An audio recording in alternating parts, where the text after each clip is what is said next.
Halo semuanya, hari ini kita akan melanjutkan pembahasan tentang desain lingkungan thermal.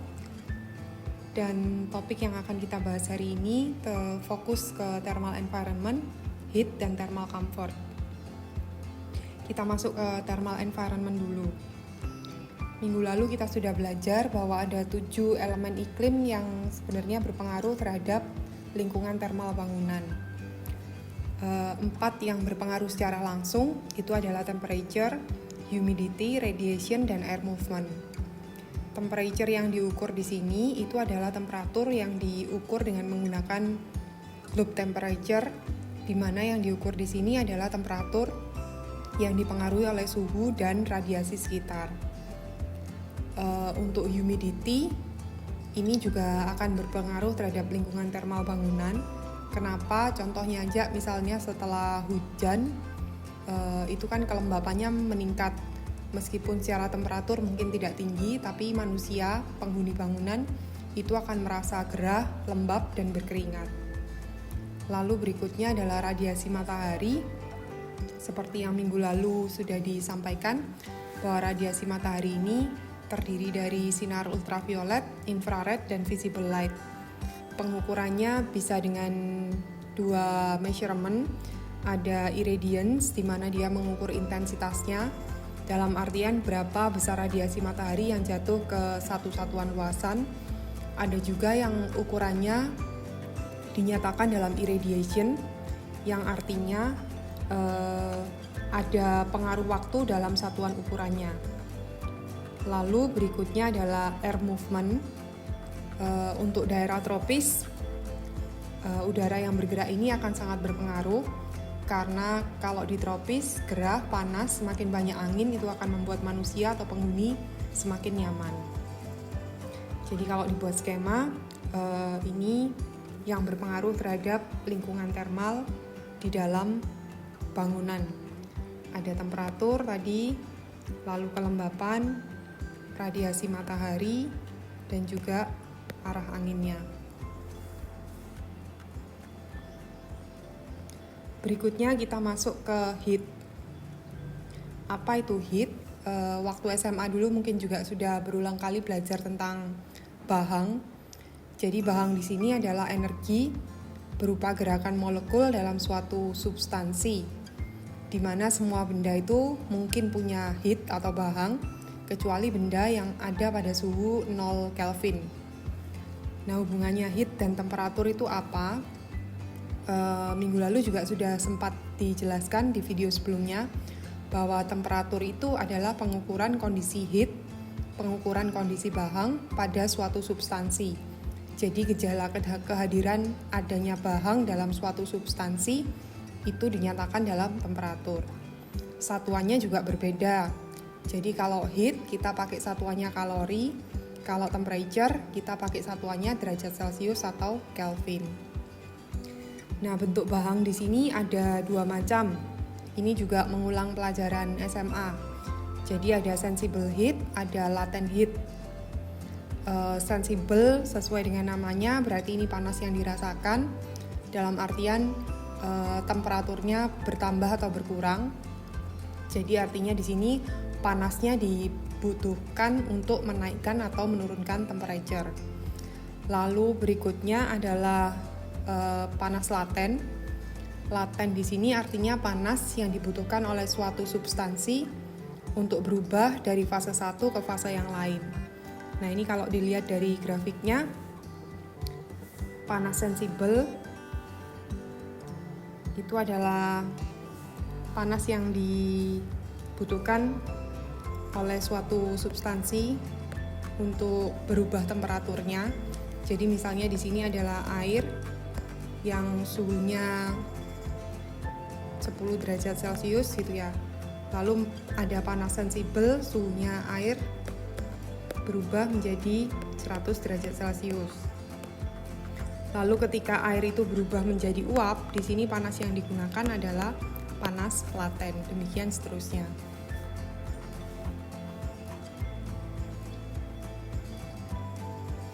Nah, berikutnya kita bicara tentang heat transfer atau perpindahan Bahang. Kalau masih ingat, ada hukum termodinamika bahwa bahang tadi adalah energi ya, dimana energi itu tidak bisa diciptakan, tidak bisa dimusnahkan, tapi hanya dapat dikonversi dari satu bentuk ke bentuk yang lain. Jadi di sini terkait heat, terkait bahang, perpindahannya hanya bisa terjadi secara spontan dalam satu arah dari area atau dari zona atau dari substansi yang temperaturnya tinggi ke area atau substansi yang temperaturnya lebih rendah. Jadi kalau dalam bahasa sehari-hari, perpindahan bahang ini adalah proses yang kita sebut dengan pemanasan atau pendinginan.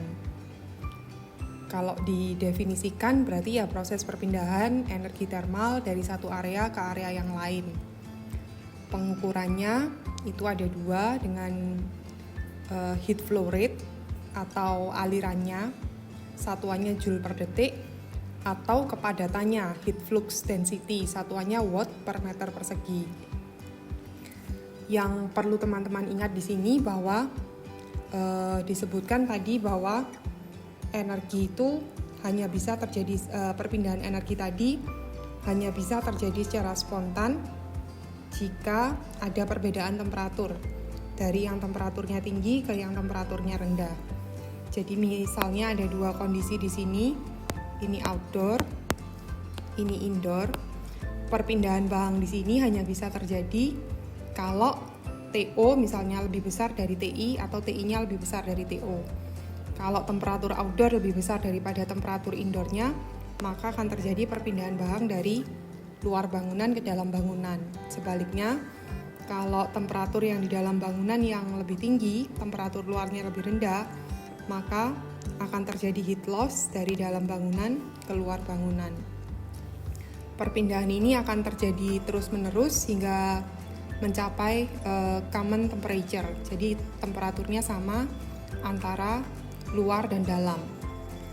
Yang penting diingat bahwa driving forces-nya perpindahan bahang adalah perbedaan temperatur. Nah, metode perpindahan bahang di sini ada 4 macam.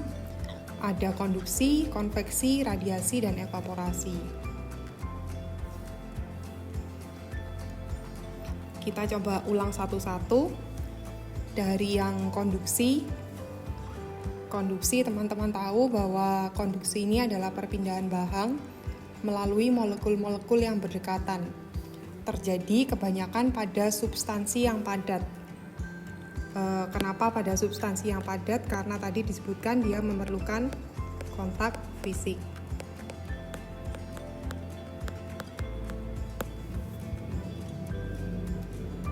Jadi kalau di dalam bangunan, kita coba asumsikan misalnya rumah tinggal, proses konduksi ini terjadinya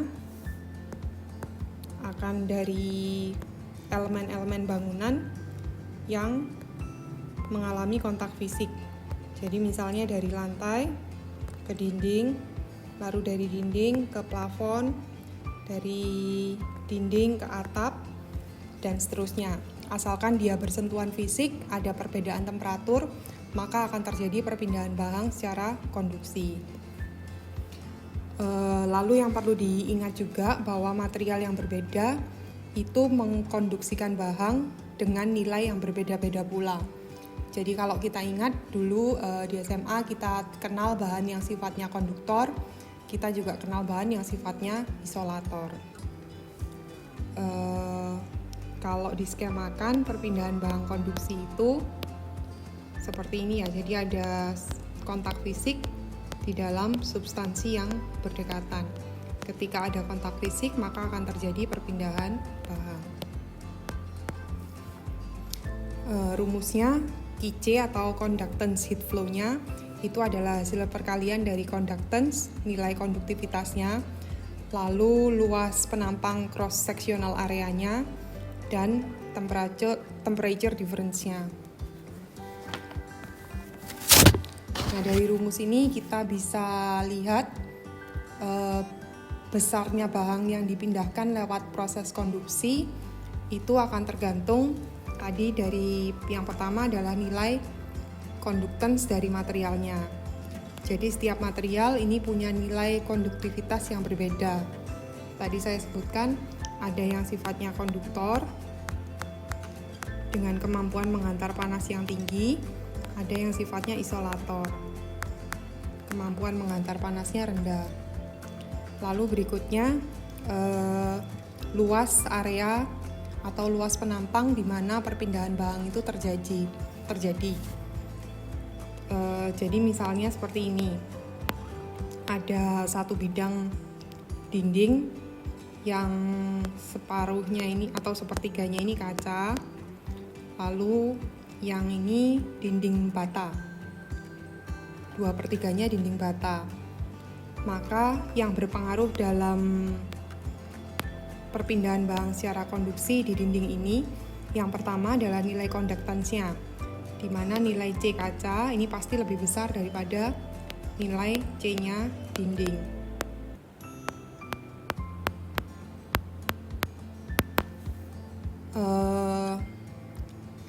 Meskipun nilai C kaca lebih besar dari nilai C dinding, belum tentu QC-nya itu lebih besar di kaca daripada di dinding. Kenapa?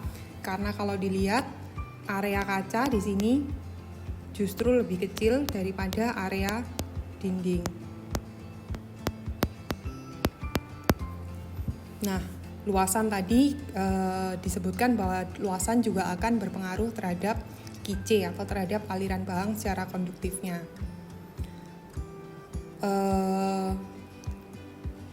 Meskipun C-nya berbeda, L-nya berbeda, tapi ketika tidak ada perbedaan temperatur, maka tidak akan terjadi perpindahan bahang melalui bidang ini. Jadi syaratnya C dan A itu berpengaruh adalah jika ada delta T. Selama delta T-nya sama, berarti tidak akan terjadi perpindahan bahang melalui bidang tersebut.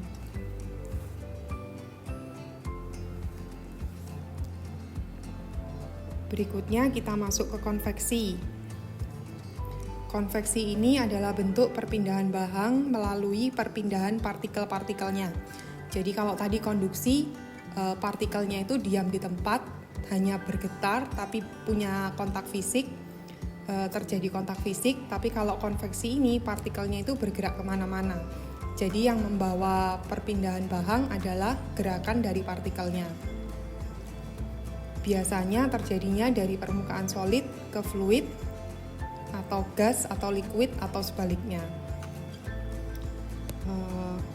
Jadi kalau dibuat skemanya, konveksi itu seperti ini ya. Partikelnya bergerak kemana-mana sehingga mengakibatkan terjadinya perpindahan bahang. Kalau kita lihat rumusnya, QV atau convection heat flow, aliran bahang secara konvektif, itu dipengaruhi dari koefisien konveksinya, yang dimana koefisien konveksi ini tergantung dari arah gerakan partikelnya. Jadi nilainya kalau ke atas dia akan besar, kalau ke bawah dia kecil, kalau horizontal dia nilainya 3. Atau bisa juga dicari dengan rumus 5,8 ditambah 4 dikalikan V atau air velocity-nya. Sama seperti konduksi, koefisien kedua yang berpengaruh terhadap QV itu adalah cross sectional areanya. Jadi luas penampang di mana perpindahan bahang konvektifnya itu terjadi. Dan yang terakhir yang berpengaruh adalah delta T atau temperature difference-nya. Jadi di sini kalau mau dibandingkan dengan konduksi, bedanya kalau konveksi substansinya itu kebanyakan adalah fluid, sedangkan konduksi itu kebanyakan terjadi pada benda solid. Konveksi di sini biasanya dia dipengaruhi oleh gravitasi, sedangkan konduksi tidak dipengaruhi oleh gravitasi. Lalu terjadinya perpindahan bahang itu kalau di konveksi karena partikelnya bergerak kemana-mana, tapi kalau konduksi partikelnya hanya bergerak di tempat yang sama. Berikutnya tentang radiasi. Radiasi di sini adalah perpindahan bahang dalam bentuk gelombang elektromagnetik tanpa media perantara. Jadi yang terkena radiasi yaitu yang terkena paparan atau pancaran cahaya matahari. Bentuknya bisa berupa absorpsi, emisi, atau refleksi. Kalau diskemakan seperti ini ya. Jadi karena radiasi, perpindahan bahang karena dalam bentuk gelombang elektromagnetik tanpa melalui perantara.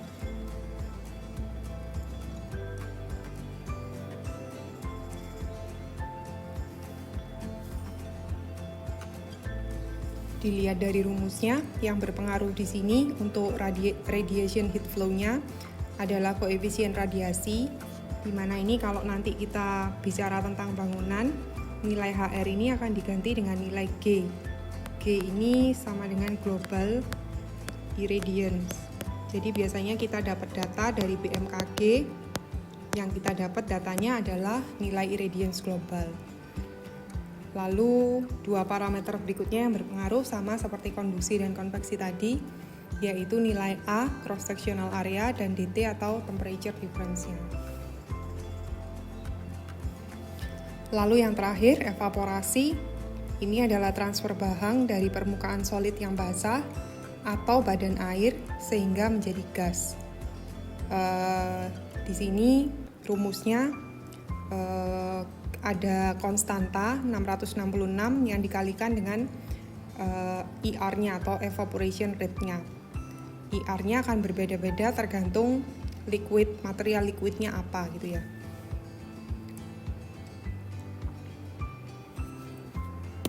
Ini kalau mau dibuat skemanya, jadi ini ada permukaan solid.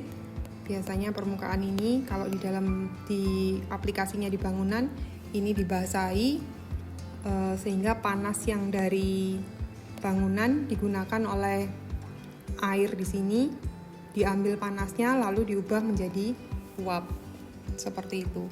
Dengan cara ini maka penguapan akan bisa menurunkan temperatur di dalam bangunan.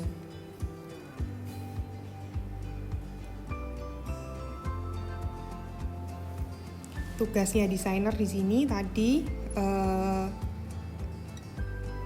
kalau dihubungkan dengan tugas kita sebagai arsitek, kita itu harus memilah-milah di mana terjadi perpindahan bahang tersebut di bangunan. Jadi konduksinya terjadi di mana, konveksinya di mana, radiasinya di mana, evaporasinya di mana. Dengan tahu terjadi di mana, nanti kita akan bisa menentukan solusi apa yang tepat untuk meminimalisasi perpindahan bahang tersebut.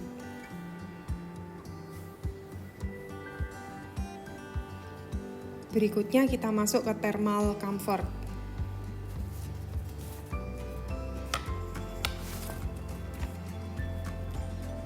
Thermal comfort di sini yang kita bahas pertama adalah kualitasnya. Jadi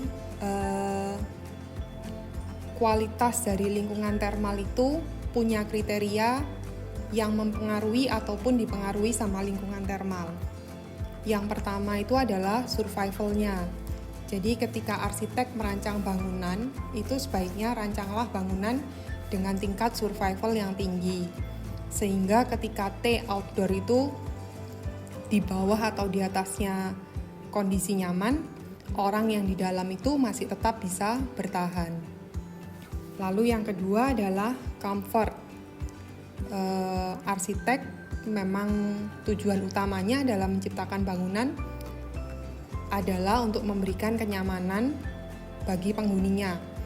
Jadi kenyamanan di sini kalau dalam artian thermal berarti adalah suatu kondisi di mana penghuni tidak merasa kepanasan dan juga tidak merasa kedinginan. Berikutnya adalah performance.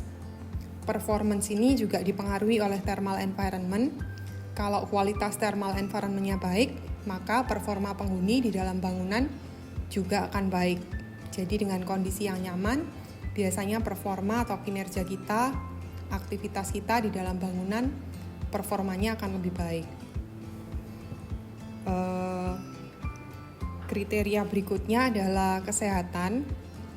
Kalau kondisi tubuhnya sehat, maka biasanya penghuni di dalam bangunan itu akan lebih mudah untuk merasa nyaman terhadap thermal environment-nya.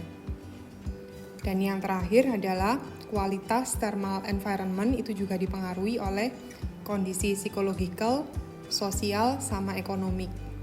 Jadi misalnya kalau penghuni bangunan itu berada di level kesejahteraan yang cukup tinggi, maka sedikit saja zona nyamannya bergeser, biasanya yang terjadi adalah komplain. Lalu psikologikal, itu kalau kita happy, pastinya kita akan lebih mudah untuk merasa nyaman. Dan misalnya lifestyle itu juga AC itu sudah jadi lifestyle atau kebutuhan wajib, sehingga kadang-kadang penghuni rumah tinggal atau bangunan merasa kalau tidak ada AC itu tidak nyaman, padahal ketika diukur suhunya tidak terlalu jauh dari batas nyaman.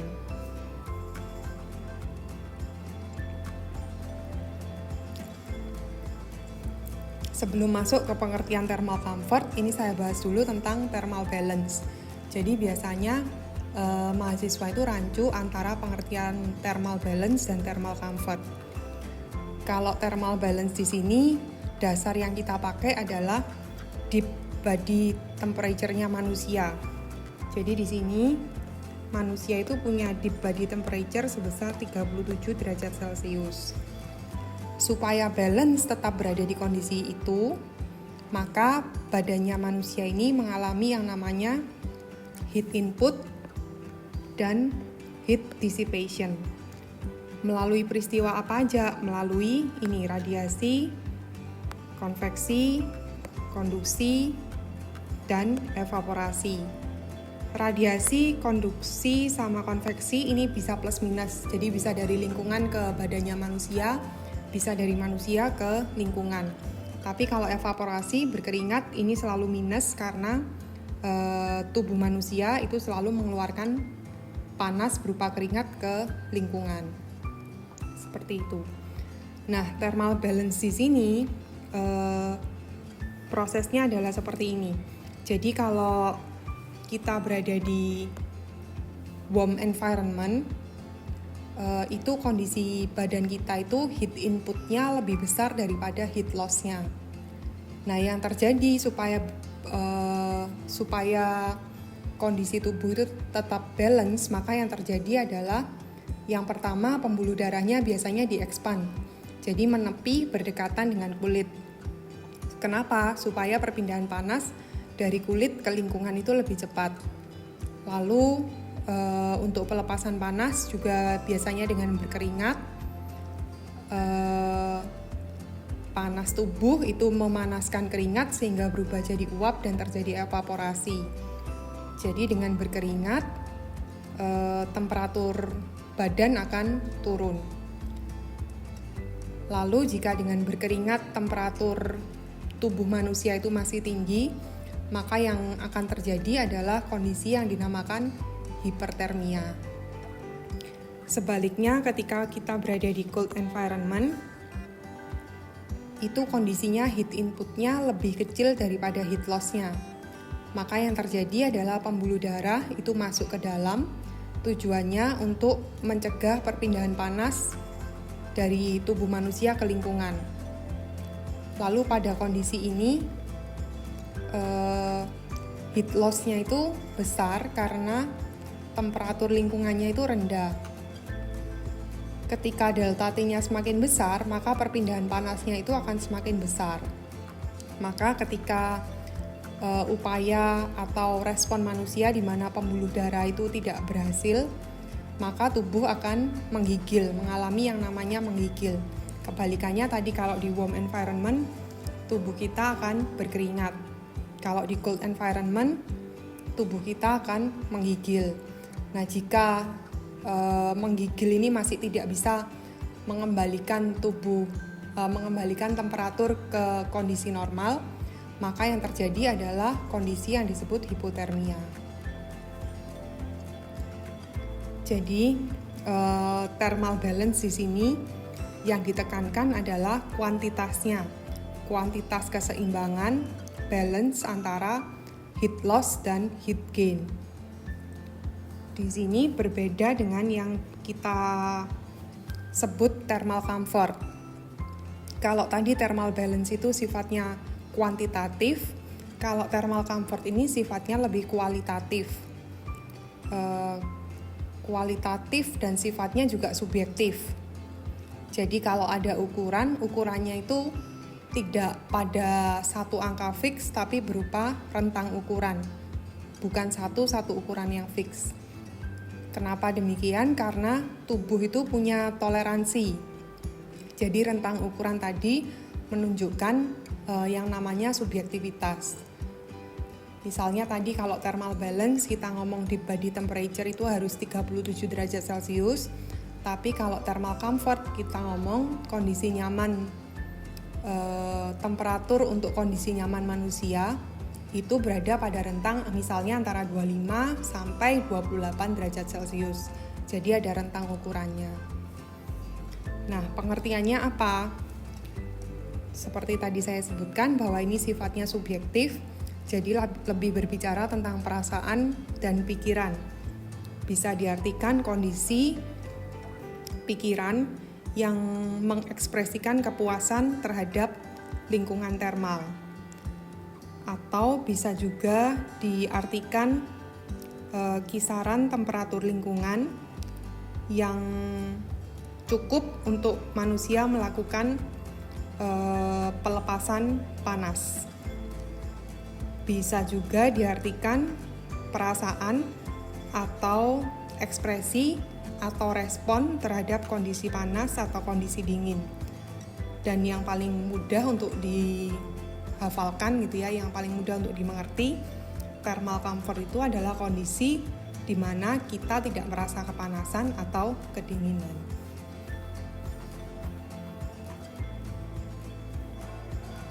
Nah, ini tadi yang saya bilang bahwa ketika thermal balance itu adalah berbicara tentang kuantitatif dengan satu angka yang fix sebagai kondisi balance-nya. Tapi kalau di thermal comfort kita bicaranya rentang ukuran atau bicaranya kita sebut zone, comfort zone, zona nyaman. Ini adalah Olga's bioclimatic chart. Jadi di sini yang ditampilkan di data ini adalah data kelembapan dan juga data temperatur. Yang garis horizontal ini kelembapan, yang garis vertikal ini adalah temperatur. Cara membacanya seperti apa? Jadi comfort zone ini kalau di Olga's bioclimatic chart itu berada di RH antara 30 hingga 65%. Sedangkan temperaturnya itu ada di antara 21 hingga 30 derajat Celcius. Garis-garis yang di sini itu adalah garis-garis yang menyatakan radiasi matahari. Sedangkan yang di sini adalah yang menyatakan kecepatan angin. Cara menggunakannya seperti ini. Jadi kita cari dulu kondisi iklim setempat di mana bangunan kita mau didesain itu seperti apa. Misalnya di Surabaya. Surabaya itu termasuk tropis dengan rata-rata suhu harian itu sekitar 30 derajat Celcius dengan kelembapannya berkisar antara 75 hingga 80%. Nah, ini kita coba cari dulu. Misalnya 30 derajat Celcius dengan 80%, berarti titiknya ada di sini.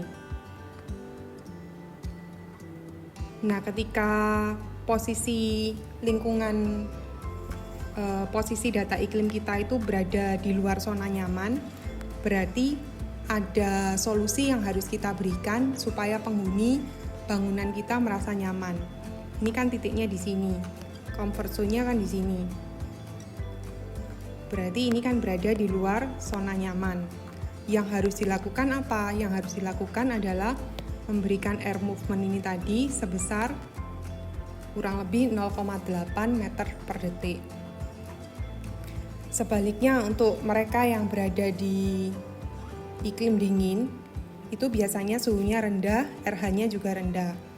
Kita asumsikan misalnya ada suatu daerah dengan kondisi RH-nya 25 derajat Celcius, RH-nya 25%, temperaturnya 20 derajat Celcius. Berarti posisinya kira-kira di sini.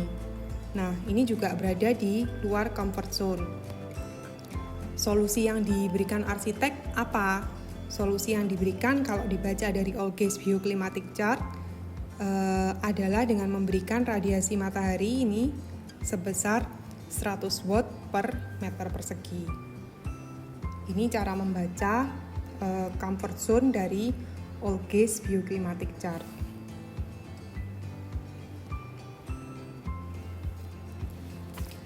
Nah, ada beberapa faktor yang berpengaruh terhadap thermal comfort. Yang pertama, itu adalah environmental factor, termasuk di dalamnya adalah temperatur udara, pergerakan angin, kelembapan, dan radiasi. Lalu ada faktor yang sifatnya subjektif, psychological state of mind, dan adaptive behavior. Ini kita bicara dulu tentang yang environmental factor. Yang pertama adalah temperatur udara. Dalam artian di sini adalah suhu yang diterima oleh sistem sensorik kita. Jadi kalau 30 derajat Celcius itu biasanya kita sudah merasa panas. Kalau radiasi itu yang dilihat biasanya adalah mean radiant temperature-nya yang tadi diukur dengan globe temperature. Lalu kondisinya biasanya kalau kita di warm environment, maka radiasi itu tidak diinginkan. Yang diinginkan adalah angin. Sebaliknya kalau kita di cold environment, radiasinya diinginkan tapi anginnya tidak diinginkan. Jadi itu faktor-faktor yang mempengaruhi thermal comfort terkait dengan faktor lingkungan. Yang kedua, terkait faktor subjektif atau individual faktor, itu ada aktivitas. Perbedaan aktivitas itu akan menimbulkan perbedaan penilaian terhadap lingkungan. Jadi contohnya olahragawan dibandingkan dengan pekerja kantor. Olahragawan itu akan punya penilaian lingkungannya itu cenderung panas. Beda dengan pekerja kantor yang selalu berada di ruang ber-AC, dia persepsinya akan selalu dingin. Lalu terkait clothing di sini sebenarnya berfungsi sebagai insulator thermal untuk tubuh. Dia akan memerangkap panas untuk dikonduksikan atau dikonveksikan ke tubuh kita. Jadi jenis pakaian akan menentukan proses konduksi dan konveksi dari dan keluar tubuh kita. Jadi contohnya kalau di Bali kita pakai pakaian yang tipis, di Batu kita pakai pakaian yang tebal, itu akan mempengaruhi thermal comfort dari penghuni, dari manusia. Lalu yang ketiga itu adalah ukuran badan, shape of body. Jadi kurus, gemuk itu juga akan berpengaruh terhadap thermal comfort. Kurus pasti akan lebih sering merasa kedinginan, kalau gemuk itu biasanya lebih sering merasa kepanasan. Berikutnya usia, biasanya usianya semakin tua, maka akan semakin mudah merasa kedinginan karena aktivitasnya berkurang. Lalu jenis kelamin, wanita itu biasanya lebih cepat merasa dingin daripada pria. Lalu kondisi yang disebut aklimatisasi. Aklimatisasi ini adalah kondisi bagaimana orang beradaptasi dengan lingkungan yang baru. Jadi misalnya seperti ini, kalau orang sudah biasa tinggal di area yang panas, pindah ke area yang dingin, maka dia akan lebih cepat merasa kedinginan dibandingkan orang di area dingin pindah ke area dingin, seperti itu. Berikutnya kondisi kesehatan, sakit, itu orang yang sakit biasanya akan lebih cepat merasa kepanasan atau kedinginan. Lalu lifestyle, tadi hubungannya dengan sosial dan ekonomi.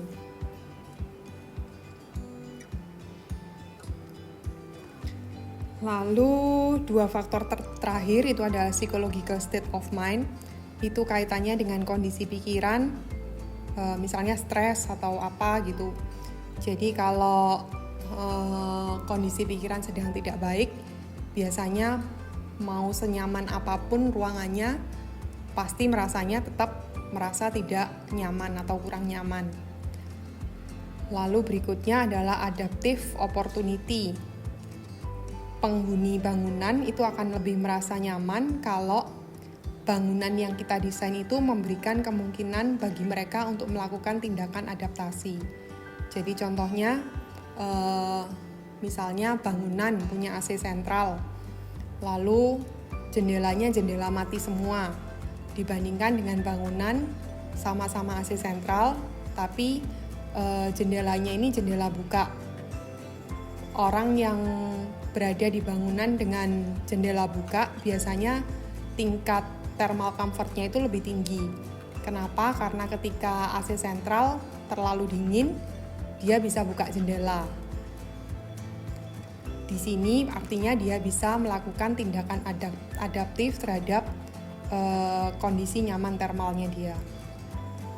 Jadi jika pengguna punya kontrol yang tinggi terhadap ruangan, jadi biasanya mereka akan lebih toleran sehingga assessment-nya terhadap thermal environment itu akan lebih baik.